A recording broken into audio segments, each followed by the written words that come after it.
Story yetu inaanza kwa mtoto huyu vizuri.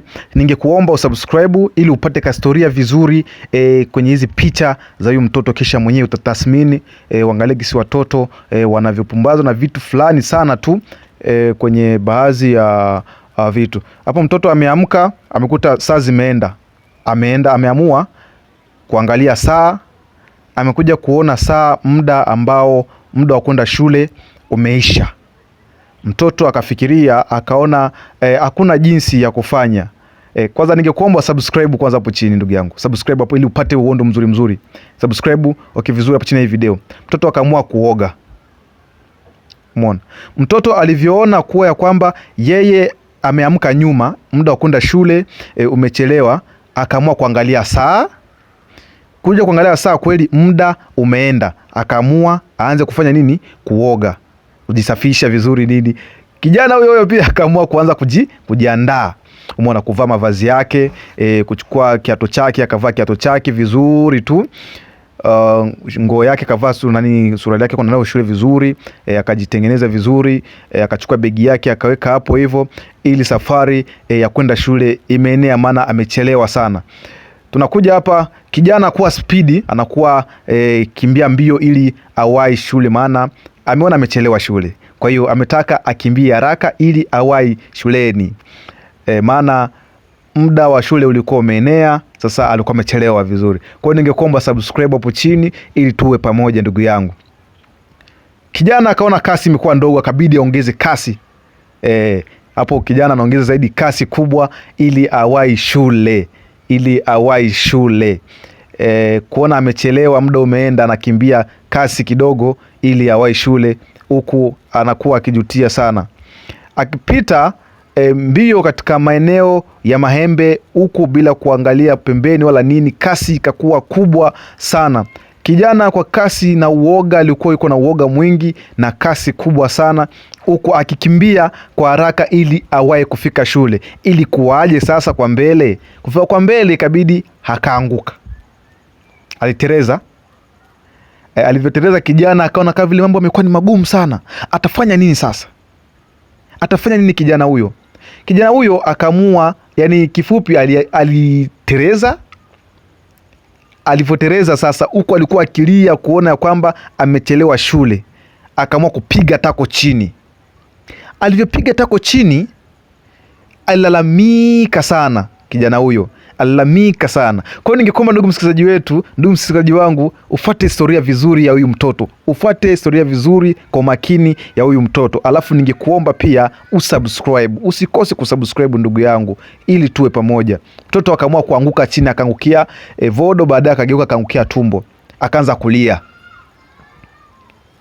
Mtoto anaanza kulia, amelia, kuona amechelewa shule, amefika na kuanguka. Unajua kama kawaida ya watoto wakianguka lazima analia. Umeshaona kipindi amelia, yuko mkulia, akapiga macho mbele. Alivyopiga macho mbele, akaona kitu ambacho kilimfurahisha sana. Yani akajiona kama vile atakwenda shule kote kule, so kitu yani mpaka na mawazo ya kwenda shule yote yakaruka. Kijana akasema nini kabisa, yani aliona kitu kimoja cha hatari sana. Kitu gani alichokiona hicho? Mtoto aliona ni embe. Aliona embe ziko nyingi sana. Umeona? Akashia kwanza embe ya kwanza, akaangalia, akapiga macho mpaka na mawazo ya kwenda shule yakaruka kabisa, yakapotea. Kijana akaona ya kwamba hivi amefika sehemu sahihi. Aliangalia embe kwa makini sana. Alivyopiga macho vizuri kwa mbele, sasa akuta ni embe zimeanguka. Zipo lila, zipo nyingi ya hatari. Kijana kuona embe zipo nyingi, akaziangalia kwa makini mpaka fikra za kusema mimi nataka hivi muda wangu kwenda shule umefika. Ikabidi afanye nini? Airishe kwanza masuala yake kwenda kwanza shule. Akaziangalia embe kabisa, yani akafurahi. Kijana akafurahia, akapiga hesabu, akaona eti hapa nimepata. Alichofanya ni kitu gani? Aliamua kuokota embe. Alivyokota embe, kijana anaokota embe huko anatabasamu. Mawazo ya kwenda shule tena kwake hakuna, amejisahau. Mtoto ameamua kuchukua zake embe, amedaka embe vizuri, amechukua embe vizuri, anatabasamu vizuri, sio eti hapa sasa nimefika. Kijana aliyokuwa akienda shule akajisahau kwenda shule. Akazidi utamu wa embe ukazidi kumkolea kijana. akakolewa kabisa na utamu wa embe, kuona kama vile embe sasa amepata embe nyingi, na hesabu zote za kwenda shule zikafanyaje, zikaisha. Kipindi anaokota embe, alichofanya sasa ni kitu gani kilichotokea sasa? Kijana akakumbuka ameshaokota embe, yuko mbele kidogo, akakumbuka akaona nimechelewa shule. Ndo akili sasa ikamjia sasa, nimechelewa shule. Kijana aliwaza mambo mengi sana, akafikiria hapa sasa nitafanya hapa sasa nitafanya kitu gani? Ndugu msikilizaji wetu, na kuomba tu wewe subscribe hapo chini kwanza, kisha ulike. Kijana akafanya alichochua ni nini? Akaamua kutoka mbio tena. Mbio, kijana alitoka mbio, akaamua kusema kwa sasa kilitakulukuwa na liwe. Kijana akaamua kuchukua spidi kwenda mbio ili aende kuwahi shuleni. Kijana huyo akakimbia mbio ili awahi kwenda wapi? Awahi kwenda shuleni. Katokea wapi? Akazidi kwenda mbio kabisa, akafika katika eneo la shule, huku akiwa mbio kasi ya hatari. Ningekuomba ndugu msikilizaji uwe na mimi makini, unisikilize makini, ufuate historia hii hapa. Kama unaona kwa mdomo wangu iko vibaya, naomba ufuate picha tu gisi zimetengenezwa. Kijana kivyokimbia mbio akafika eneo la shule, alijifanya ni nini? Akafanya hicho kitu, akaanza kwenda na bunda sasa, kwenda na nyata. Waswahili wanakuambia kunyata. Unajua kunyata ile kubunda, yaani anaenda na nyatia, anaenda nyata, kuna nyata. Umeshaona? Tuko pamoja hapo. Kijana akapiga hesabu, huyu mwalimu ataniona hapa, akiniona tu itakuwa ni kesi. Akaamua kunyata zaidi ya hapo tena. Huku kwenye begi lake mnajaa embe za hatari. Umeshaona? Kijana akaenda na nyata taratibu, huku akifanya nini? Akihofia mwalimu asimuoni. Na kwa vile hatari, kijana akazidi kunyata, huku akimwangalia mwalimu kama anamwangalia hivi, akiangalia mwalimu, kweli ameniona mwalimu ama nini? Hivi kweli mwalimu ananiona kabisa? Hivi nikitikisika sana tu hapa hivi mwalimu ataniona? Ikabidi azidi zaidi ya kunyata. Umeona? Huku kijana akijifikiria mambo mengi sana. Hivi niulize kwanza swali, ndugu msikilizaji unayonifuatilia zaidi sasa hivi, umesha subscribe hapo chini kwanza?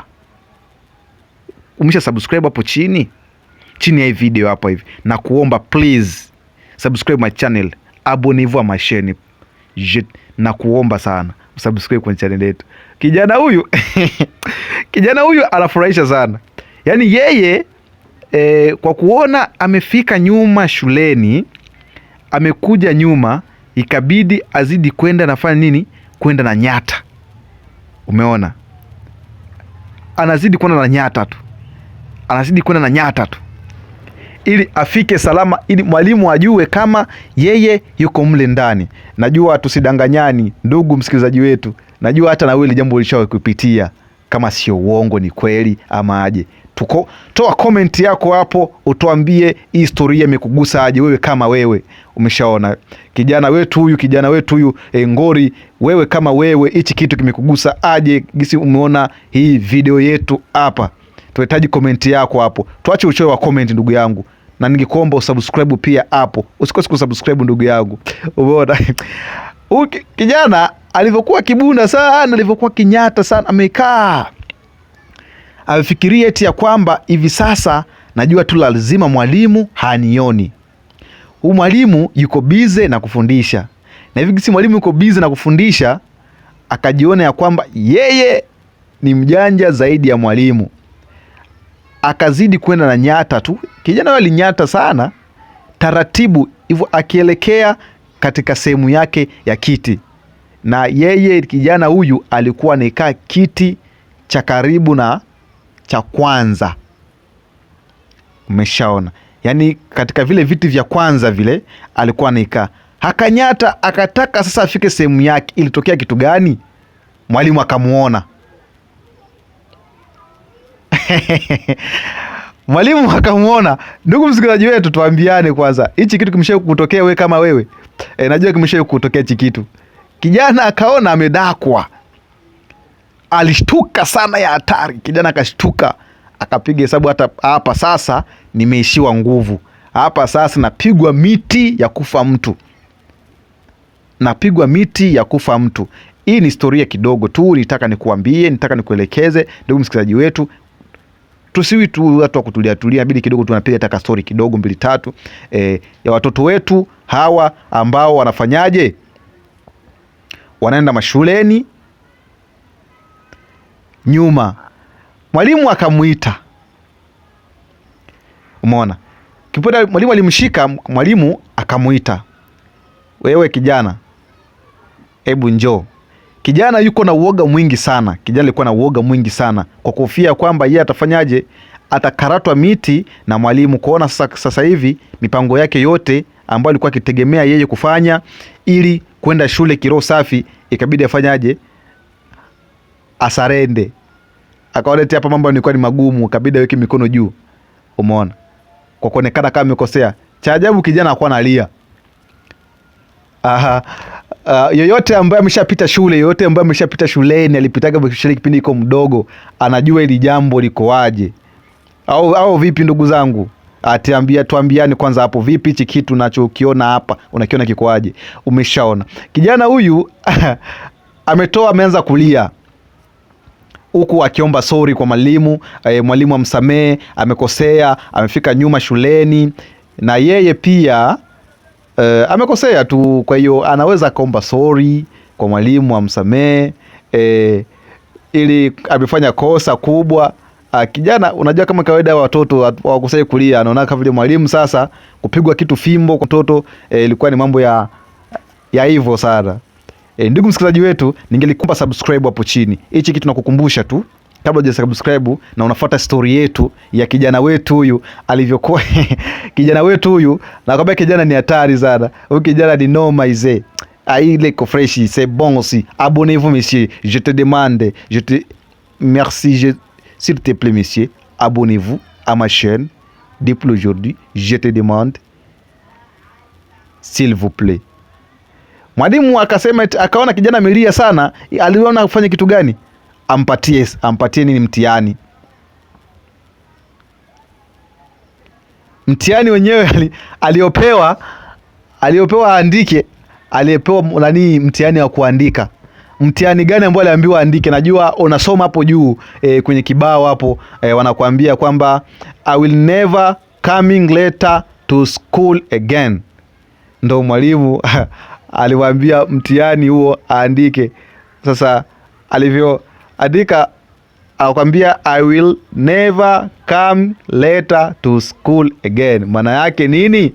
Amesema hatorudiaga tena, yani hatorudiaga tena, yani hatafanyaga tena kosa, hatarudiliaga tena. Manake kisa hatafanyaga tena kuja nyuma, manake hatofanyaga kosa lingine tena, na hawezi tena kuja nyuma shuleni, manake hatokujaga nyuma tena shuleni. Huo ndo mtihani ambao aliambiwa kijana aandike kufuatana na kosa ambalo alilolifanya. Huyu kijana alikuwa ni mtu hatari sana, umeshaona. Akaambiwa hivyo. Sasa cha ajabu, alivyokuwa akiandika kule I will never come to school, mwalimu alisopa kwenye begi lake. Alivyosopa kwenye begi, mwalimu haliona kitu cha ajabu, haliona hembe. Alivyoona hembe, mwalimu mwenyewe akatabasamu, akafurahi, akasema kweli huyu kijana yuko kijana wa akili kweli kweli, kijana mwenye busara zake. Ikabidi achukue hembe ya mwanafunzi aanze kula. Bana, ndugu msikilizaji wetu, angelikuwa ni wewe ungefanya kitu gani? Angelikuwa ni wewe ungefanya nini? Twende, swali linakuja kwako wewe kama msikilizaji wetu. Umesha subscribe hapo chini? Kama hujasubscribe ama hujajiabone, tungekuomba ujiabone hapo chini. Sasa swali linakuja kwako. Hivi mwalimu alichokifanya yeye kama yeye, kula tunda la mwanafunzi wake, kula hembe ambayo ilikuwa kwenye begi la mwanafunzi wake, amefanya vizuri ama sio vizuri? Kama iko sawa, toa comment yako hapo please. Kama iko sawa, toa comment yako hapo. Kama iko sawa, toa comment ni vizuri ama sio vizuri. Mwalimu akaamua kula tunda la mwanafunzi, kula hembe za mwanafunzi ambazo zilikuwa kwenye begi lake, akaamua yeye kula. Ndugu msikilizaji wetu nakwambia ni hatari. Wazazi, niseme tu kwa wazazi wengi, tuwe na jitahidi kuwa naamsha watoto mapema ili watoto kwenda shuleni. Asante sana.